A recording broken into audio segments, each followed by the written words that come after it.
Die Aufgabe, die dem Denken gestellt ist heute, wie ich es verstehe, ist in einer Weise neu, dass es eine ganz neue Methode des Denkens verlangt. Dieses Denken ist in der Sache sehr viel einfacher als die Philosophie, aber im Vollzug sehr viel schwieriger und verlangt eine neue Sorgfalt der Sprache.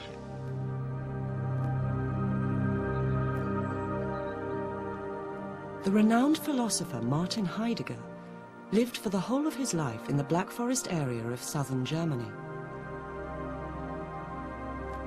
He looked, talked, and often acted like a typical German farmer, but he thought like nobody else alive. The moment one reads Heidegger, life is different afterwards. Now, there are lots of reasons why that's the case, but it has a lot to do with the power of the argument and its novelty. The "I can't imagine ever having thought that before" feeling. It just changes the way you view philosophy. As you get into it, it can become indispensable to one's own feeling of how thinking gets itself done. And to those who say, look, this isn't philosophy, I say, fine, I'm not terribly interested in the supermarket label, call it what you will. Are you able to cope? Are you able to live with its completely new, radical grasp on the world?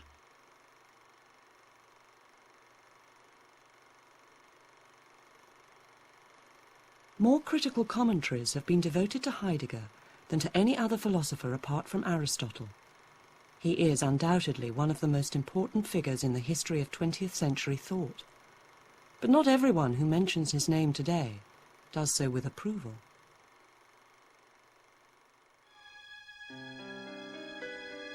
Two decades after his death in 1976, he is widely revered, but also widely reviled. And the explanation has to do not with philosophy, but with politics. There are two uncontestable facts about Heidegger. One is that he was a brilliant philosopher. The other was that he was a nefarious Nazi.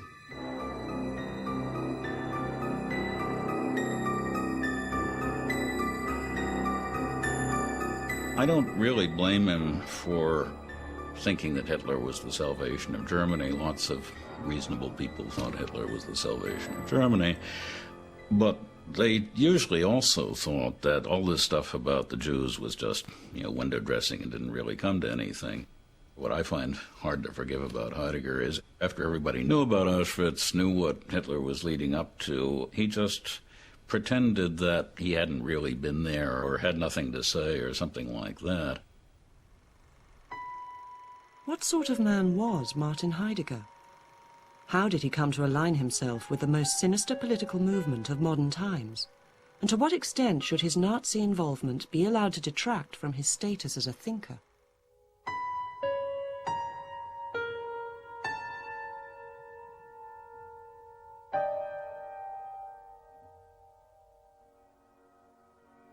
Heidegger's story begins in the small town of Meßkirch, where he was born in 1889 and laid to rest 87 years later. His parents, Friedrich and Johanna Heidegger, both came from peasant stock, but the family were comparatively well off, and young Martin never went without. His father was employed as a sexton at the small town's surprisingly grand Catholic church, and religious observance played a major part in his early life. He served as an altar boy, and seems to have decided before the age of 10 that he wanted to become a priest. He was small in stature as a child, but the power of his personality was apparent even then. Hans-Jorge Gadamer, a student of Heidegger's during the 1920s, discovered as much when he visited Meßkirch towards the end of that decade to find out more about his tutor's early life. 70 years later, at the age of 98, Professor Gadamer, now a world-famous philosopher in his own right, remembers the visit well. Ich fragte also einen alten Mann auf der Straße. Das sagen Sie mal, wie war denn eigentlich der Professor Heidegger? Den kannten Sie doch sicher als Kind. Den Martin? Ja, natürlich kannte ich den. Na, wie war er denn? Tja, was soll man da sagen? Er war der Kleinste, er war der Schwächste, er war der unruhigste, unbrauchbarste von allen. Aber er hat uns alle kommandiert. Also was da so aus einer Ausstrahlung eines solchen Knaben zu spüren ist.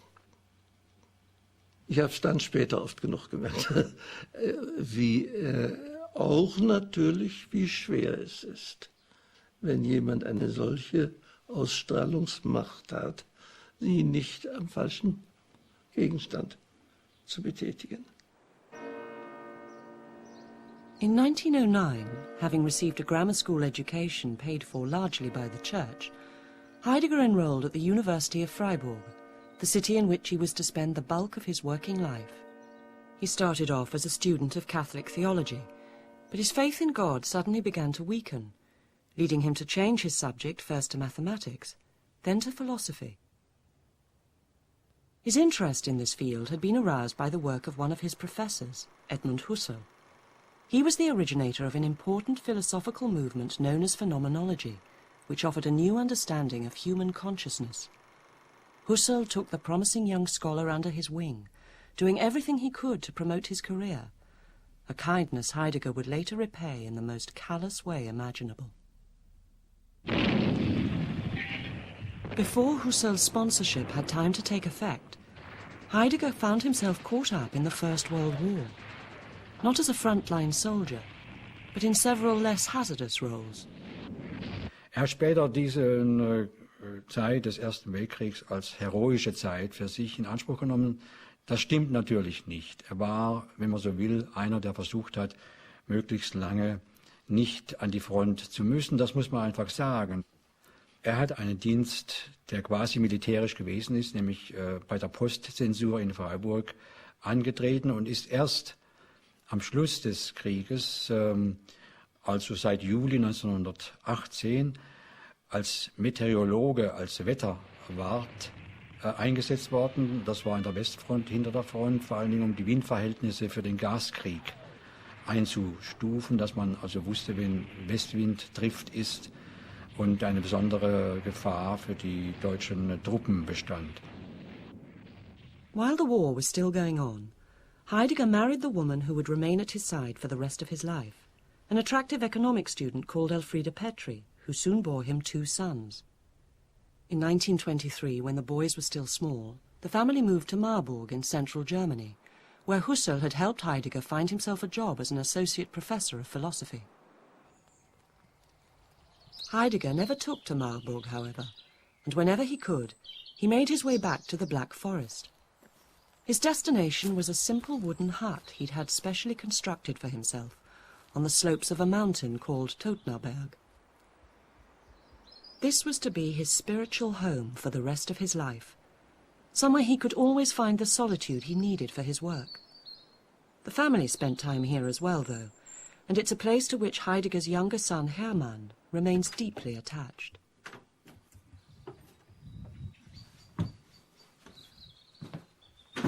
So, hier ist also unser Wohnzimmer. Da hinten ist die Küche, wo meine Mutter gekocht hat. Da hinten haben wir noch ein Bett. Wir haben alle Weihnachten hier oben gefeiert. Sind mit Rucksack und Skiern hier angekommen und haben hier das Weihnachtsfest gefeiert. So, jetzt zeige ich Ihnen noch das Studierzimmer. Das ist also das Studierzimmer, wo mein Vater viele Sachen geschrieben hat. Er konnte hier oben am besten arbeiten. Und dann saß er hier an dem Tisch und schaut auf den Stüben Vasen raus, auf den Brunnen. Der hat für meinen Vater eine besondere Bedeutnis. Wenn Sie heute hier auf der Hütte sind, Herr Heidegger, erinnert Sie das sehr an Ihren Vater? Ja, natürlich. Er lebt hier für mich noch. Und auch ich gehe sehr gerne hier rauf. Und wenn ich selber eine besonders schwierige Arbeit zu machen habe, sitze ich manchmal auch hier an diesem Schreibtisch und arbeite hier, weil das hier besonders gut geht. Totnaberg had a profound effect on Heidegger's personality. His long stays there appear to have reinforced his sense of himself as a true son of the Black Forest, and before long he'd begun to cultivate a somewhat eccentric, rustic image. Heidegger's physique early on was a kind of invention of self. The insistence on peasant-style clothes, the Black Forest way of speaking, chopping his own wood, his lonely hut high up in the hills at Totnaberg. Nothing, I think, would have alerted one to the immensity of the work and of the thought. Hans-Jorger Gadamer is one of the few people outside the philosopher's immediate family to have visited him at the hut. He vividly recalls Heidegger's curious manner and appearance, but he also remembers something else. Sah mehr so ein bisschen wie so ein, naja, so halber Monteur oder sowas aus, Handwerker oder sowas. Aber die Augen, da sah ich, da war Fantasie nur in einem ganz anderen Grade, als sie etwa bei Husserl oder den anderen großen Namen, Natop, die ich so kannte. During the early 1920s, having broken decisively with the Catholic Church, Heidegger also began to distance himself from his mentor, Edmund Husserl. Whereas Husserl was intent on illuminating the innermost workings of the mind, Heidegger became convinced that what thinkers like himself should really be addressing was the ordinary person's everyday experience of the world. This conviction led him to write what is generally regarded as his masterpiece, the dense, evocative, strangely worded text known as Sein und Zeit, or to use its English title, Being and Time. This work is a tour de force of philosophical writing. One can't help in reading it to be simply amazed and astounded. It also, viewed historically, was the moment in which phenomenology, that which hitherto had been the dominant philosophical mode of thinking, was called into question, but called into question in such a radical way that it became almost impossible to go back to phenomenology and continue with it. At the heart of Being and Time, and therefore of Heidegger's philosophy as a whole, is one deceptively simple question. What is really meant by the verb to be? We all think we understand what we mean when we say that someone or something is. But do we? Or are we, as Heidegger thought, letting the familiarity of the word itself blind us to what is really the greatest mystery of all? Do we in our time have an answer to the question of what we really mean by the word being? Not at all. But are we nowadays even perplexed at our inability to understand the expression being? Not at all. Our aim in the following treatise is to work out the question of the meaning of being, and to do so concretely. Our provisional aim is the interpretation of time as the possible horizon for any understanding whatsoever of being.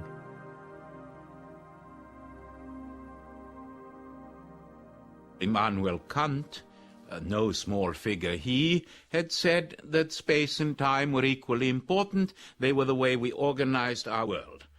The very young Heidegger never forget. He's writing this as a very, very young man, says not at all.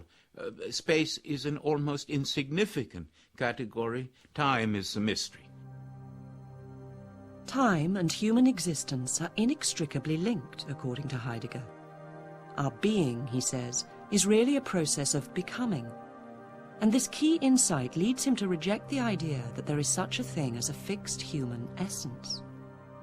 Heidegger's major contribution in Being and Time is to show how the old Aristotelian essence of man as the rational animal is, in effect, an abstraction, because what comes first is man's own existence. And existence for Heidegger is nothing but this stretching, whereby we are constantly projecting ourselves into a future, always expecting things, always hoping things. Heidegger is a man who first wanted to investigate how practical action shows that we're pulled ahead of ourselves into purposes that we're trying to fulfill, into tasks that we're working on. Think of a farmer in the Black Forest, for example, making a barrel. This is someone who has a future task that he's trying to fulfill, and he has a logic operating there that shows that the human being is actually extended ahead of himself. The ahead is where we really live, what we desire to do, what we anticipate, what we want this wood to turn out to be. People who live and work in traditional rural communities have an instinctive grasp of their own humanity, according to Heidegger. They are fully absorbed in and connected to the world, but they are also a clear minority of the human race.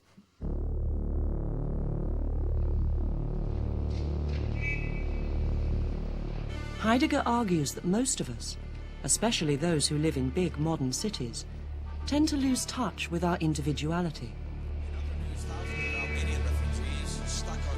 Forced to conform to patterns of mass behavior, we experience strong feelings of anxiety, he says, and end up leading what he calls inauthentic lives.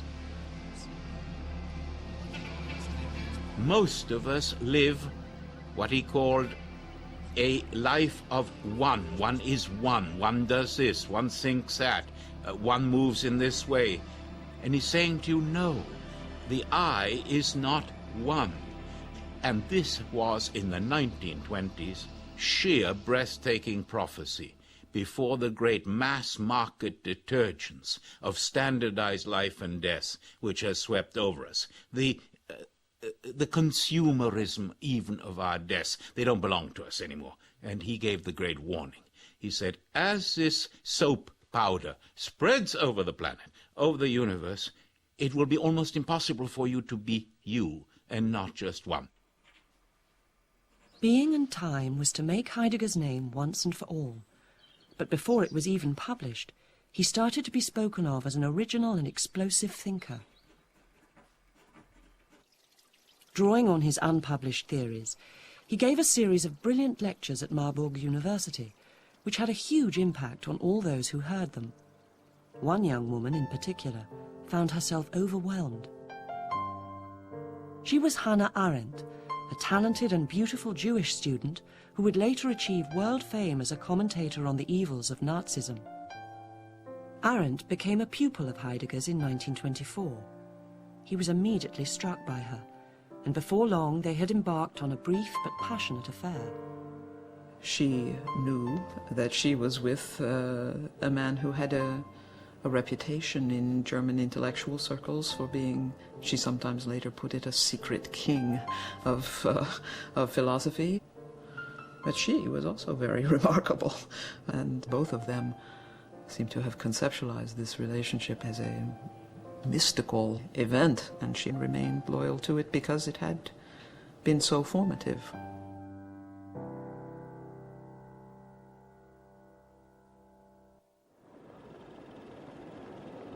When Being and Time was finally published in 1927, shortly after his affair with Arendt came to an end, Heidegger became famous overnight. Despite its daunting complexity, the book was bought and read by educated men and women throughout Germany. Its success was due in large part to the troubled and questioning spirit of the time.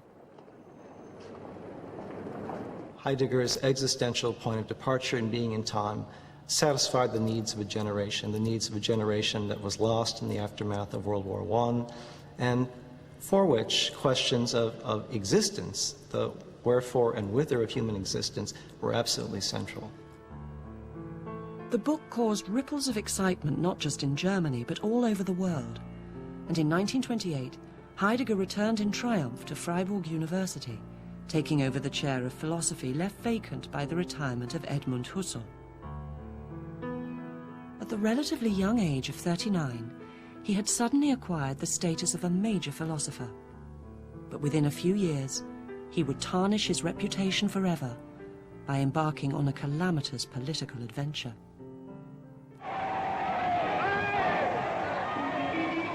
On January the 30th, 1933, Adolf Hitler became Chancellor of Germany. He immediately launched a process of restructuring designed to eliminate so-called non-Aryans from public office and clamp down on all forms of dissent.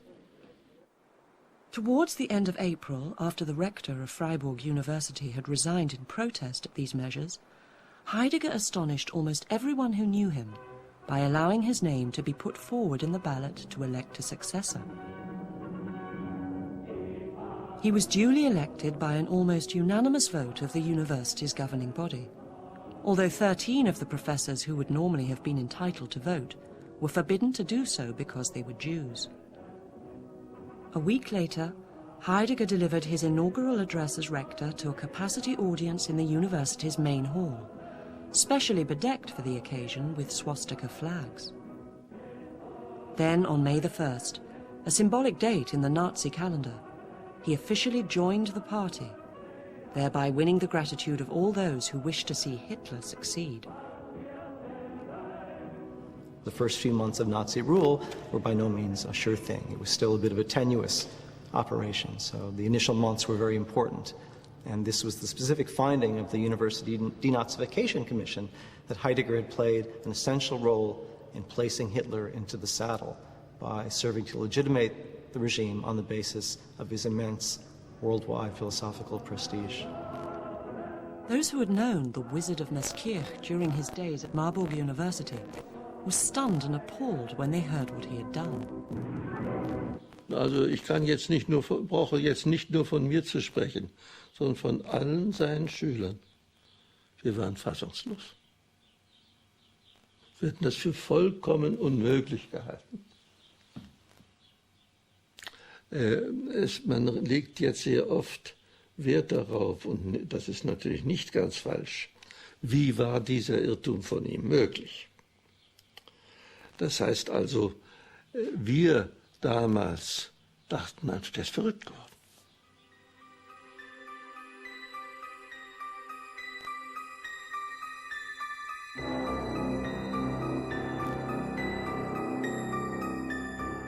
Why did Heidegger attach himself so firmly to the Nazi cause? What factors other than personal ambition impelled him to act as he did?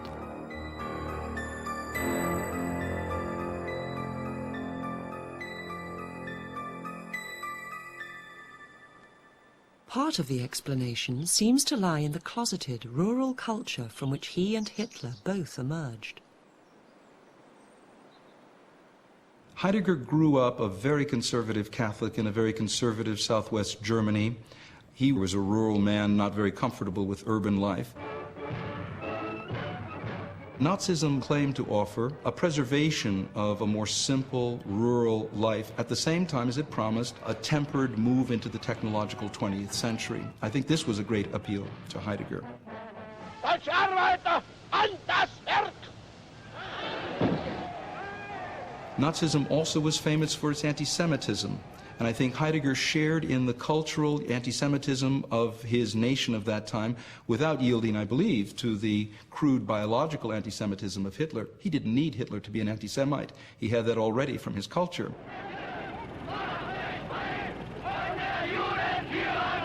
At the period of 1933, as far as I can see, Hitler did not promise the physical murderous destruction of the Jews, but an elimination of their roles in society in such a way that Heidegger would say, yes, he would agree with that. The claim that Heidegger was anti-Semitic is one that's often denied, not least by members of his family. His son Hermann, for instance, points out that the philosopher had many Jewish friends, including both Edmund Husserl and Hannah Arendt.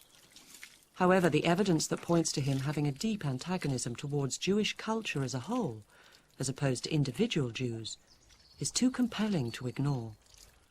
In 1929, Heidegger wrote a letter to a friend of his to say that Germany now is at a crossroads. Either it goes down the road of the Jewification of German culture, or it continues down the other road to the restoration of Greater Germany. Now, the word Heidegger used for Judung is a very anti-Semitic term. You will not find it in even the biggest German dictionaries. However, you will find it in Mein Kampf, where Hitler used it in exactly the same terms. Another telling piece of evidence came to light purely by chance when Professor Rainer Martin, a one-time student of Heidegger's, stumbled across an old book about Hermann Göring.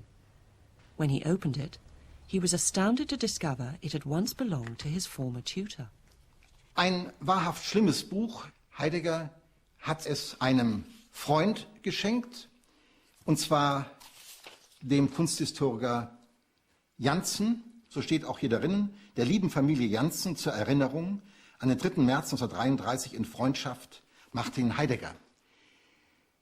Liest man in diesem Buch, und ich habe es natürlich gelesen, dann erschaudert einen, was ein angeblich großer Geist in jenen dunklen Jahren getan hat. Es ist ein widerwärtiges Schreibstück von A bis Z, mit Böswilligkeiten. Auch der Untermensch fehlt nicht, den es auszumerzen gilt. Und das schenkt man einem anderen hochstehenden Geist. Und er findet das auch noch hübsch und legt bescheiden ebenfalls Unsinniges aus der Zeitung ausgeschnitten über diesen Herrn Göring mit hinein. Heidegger appears to have hero-worshipped Hitler and his cronies quite as slavishly as any Bavarian housewife, and there can be little doubt that his adulation had its roots in a shared inheritance of racial prejudice. But he also seems to have detected a strong affinity between the Nazi creed and certain tenets of his own philosophy. In virtually all Heidegger's lectures and texts from the 1920s, he'd been calling for some kind of notion of community. And of course, one of the linchpins of Nazi ideology was the idea of a national community that would unite all Germans. So when Heidegger put the hesitant approaches of his philosophy together, the realities of Germany in 1933, he thought that aspects of his texts and his doctrines had actually come to life. What he seems to have done is to have broadened the notion of individual authenticity and applied it to the people, to the folk. And I think that this led him finally out of the university library into the streets to identify with National Socialism, which he thought of as the realization of his own theory. Heidegger wasn't sure, however, that Nazism was safe with the Nazis. What Hitler needed, he thought, was a guide, someone who could ensure that the Nazi revolution fulfilled its true potential. Someone, that is, exactly like himself.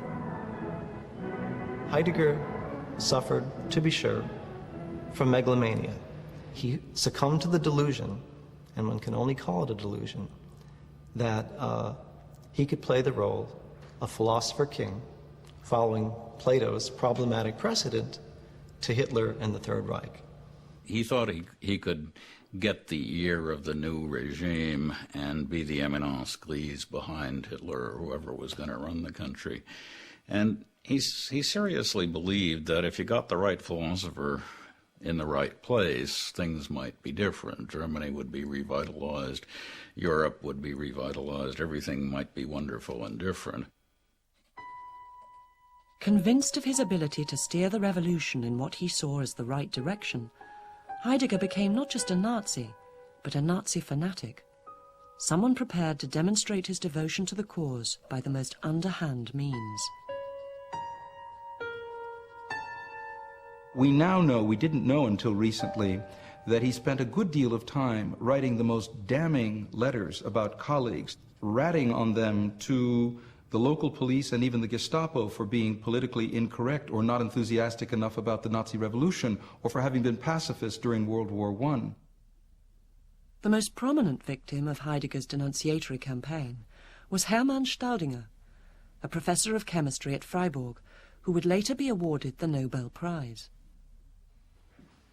In Freiburg State Archive, Professor Hugo Ott has unearthed hard documentary evidence which shows that during 1933 and 1934, Professor Staudinger was hounded by the Gestapo purely as a result of malicious gossip passed on by Heidegger.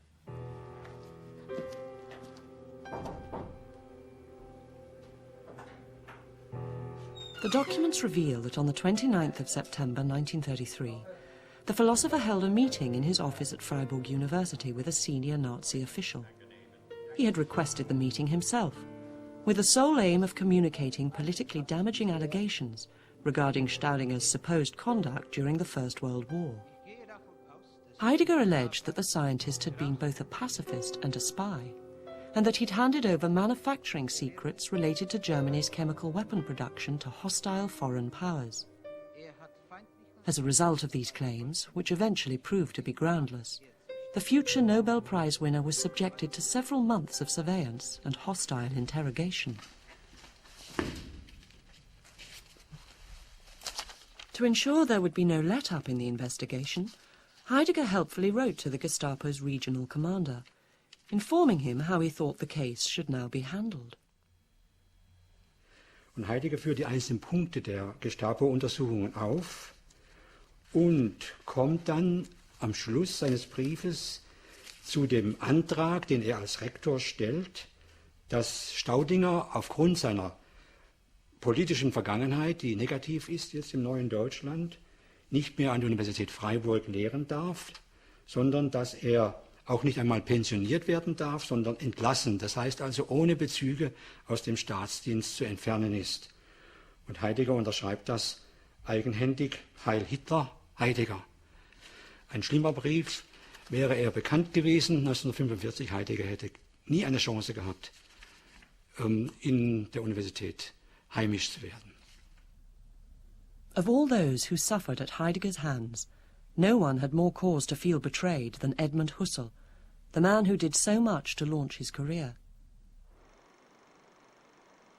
Shortly before Heidegger took over as rector, Husserl was sent a circular letter banning him from using any of Freiburg University's facilities because he was a Jew. When Heidegger took office, he could easily have rescinded this order, but he chose not to. The effect on his old master was devastating. Husserl war furchtbar getroffen, aber er war ein Philosoph, der auch eine gewisse stoische Komponente hatte, also gelassen, alles zu ertragen. Und, aber er war innerlich fast zerstört, das muss man sagen.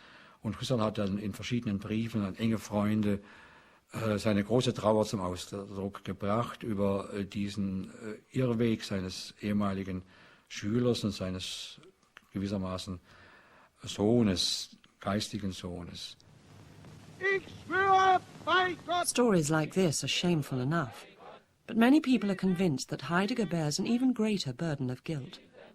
That's because of the part he played in convincing impressionable young people all over Germany to put their faith in Hitler. Professor Raymond Klibanski, an internationally respected scholar now aged 93, was an undergraduate in Heidelberg when the Nazis came to power. He's convinced that Heidegger exerted a disastrous influence on an entire generation of German students. On the 30th of June, I was there, 33, he gave a speech to all the professors and students of Heidelberg, in which he urged the audience to abandon all these humanist and Christian ideals, not to let themselves be weakened by them, and to become true National Socialists. And here Heidegger is a guilty man, in the sense that he is responsible for the allegiance of a large part of the academic youth to Hitler. In April 1934, Heidegger stood down as rector of Freiburg University. After the war, he claimed he had done so in protest at Nazi excesses, but his real motivation seems to have been a deep sense of frustration at the meagreness of what he'd achieved.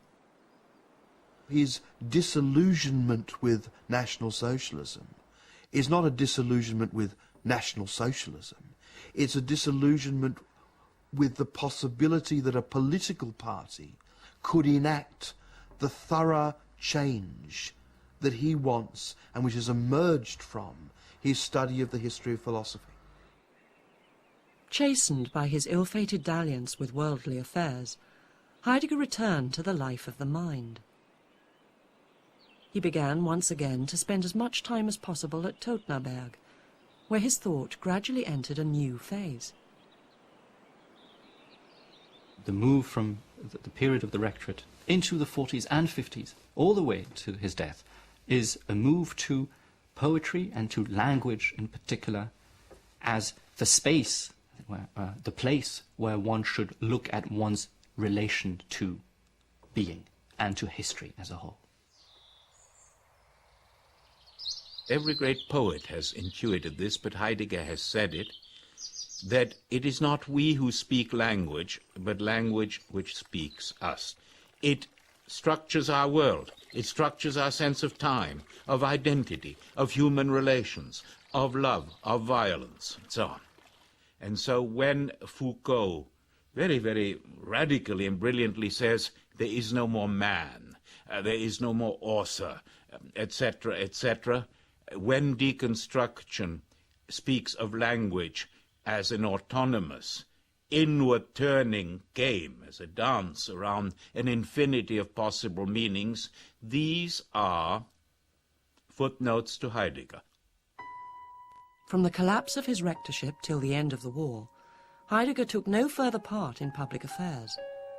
But official records recently discovered in Berlin show that he remained a member of the Nazi Party until the day it ceased to exist, a fact few people realized, even at the time.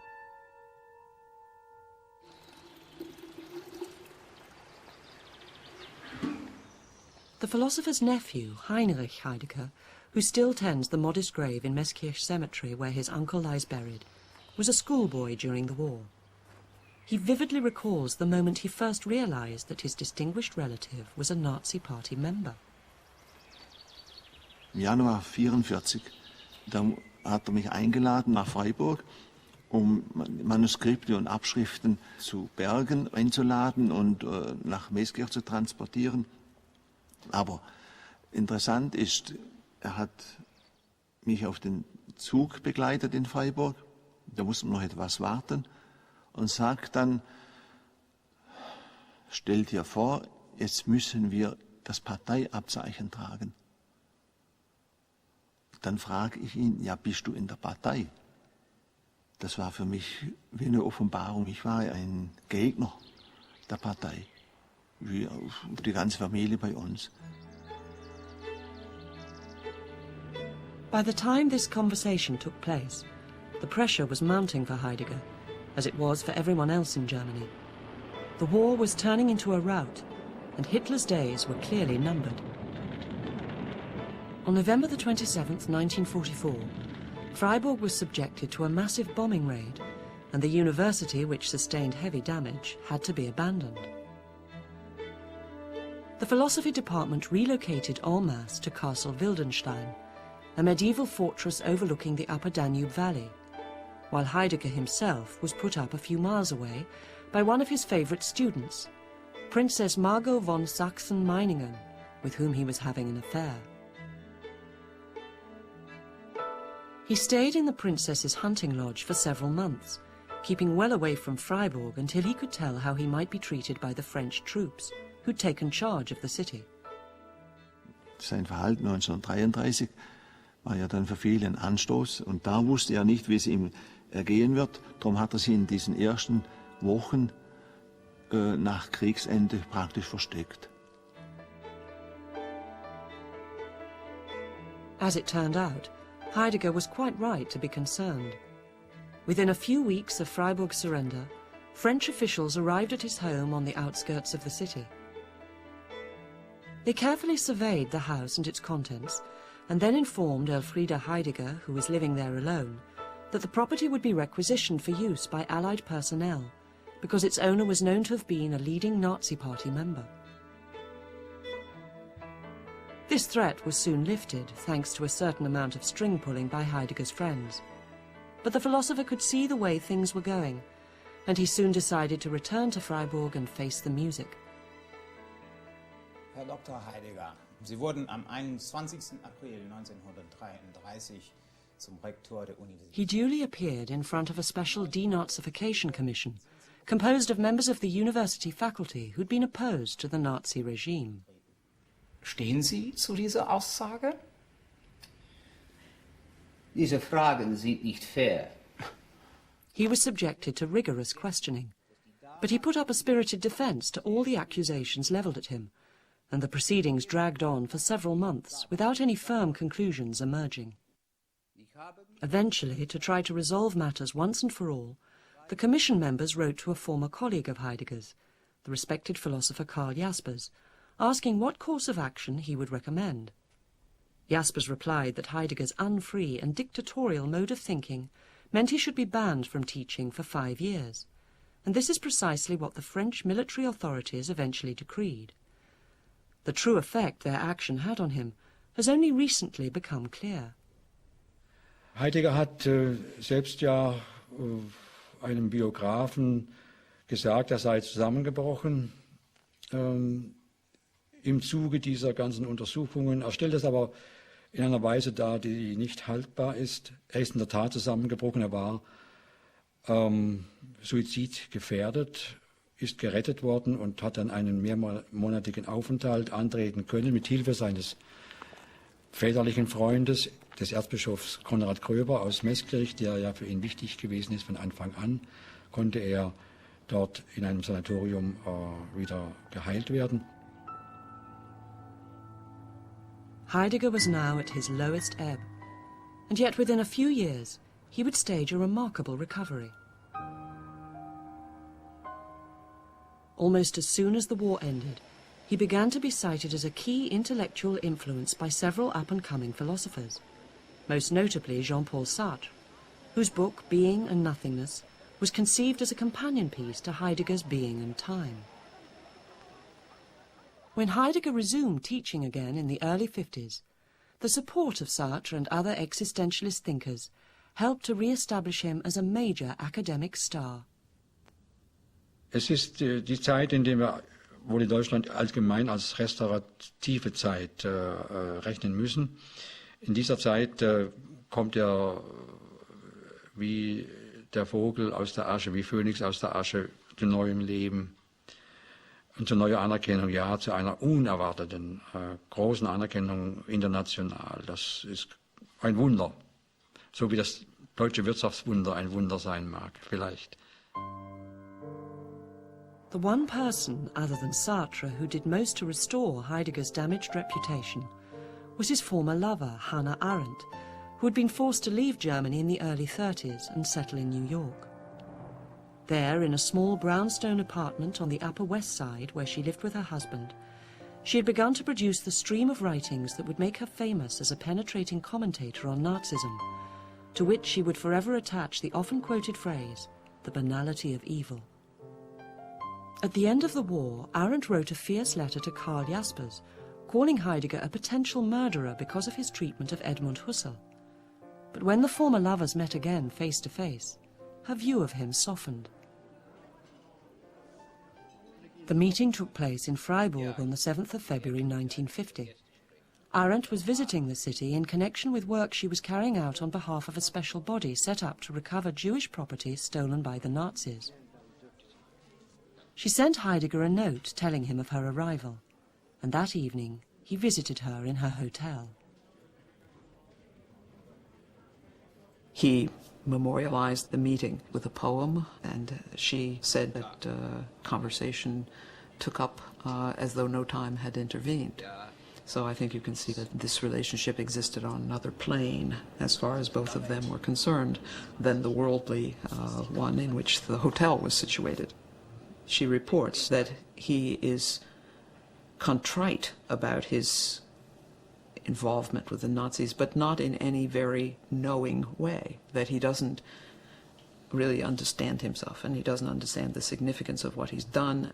She'll exchange letters with Karl Jaspers in which they shrug their shoulders and say, it's his character. There's nothing to be done about it. Like, he's a fool. And in many ways he was. Hannah Arendt never entirely forgave Heidegger for his Nazi past, but she does seem to have accepted most of his explanations for what he did during the Third Reich at face value. She worked tirelessly from 1950 onwards to promote his work in America, thereby completing his extraordinary rehabilitation. Hannah Arendt had publicly taken position against the Nazis. She was known to be Jewish. She emigrated to America. The fact that she would defend Heidegger made it look as if there was finally nothing to reproach him with. What is perhaps most troubling about Heidegger's post-war revival is that he never apologized for what he had done during the 30s, or uttered a clear denunciation of Hitler and his crimes. Even the murder of 6 million Jews was an event about which he seems to have felt no obligation to speak. He resumes teaching, and literally the philosophic and literary world looks to him. Come on, speak out, say something human on the horror, on the Shoah, on the genocide, on the Holocaust. Nothing, nothing. Now that's where my bafflement and rage begins. When Heidegger died in 1976, it was the sage who was remembered in all the obituaries, not the practicing Nazi. But as the full extent of his involvement with the Third Reich has come to light over the past 20 years, a painful reassessment of his place in the history of philosophy has slowly begun. It's still not clear what the verdict will finally prove to be. He may well come to be seen as the greatest thinker of our age, as his supporters predict. But it's also possible that the grave defects of his personality, his arrogance, pettiness, and lack of human feeling, will rob him of the status he thought he was destined to achieve. There are a lot of cases of bad men writing interesting books, and Heidegger is just a spectacular case of that sort. He stumbled into a situation that he didn't have the character to get himself out of, and for the rest of history he's always going to be stuck in the trap in which he mired himself.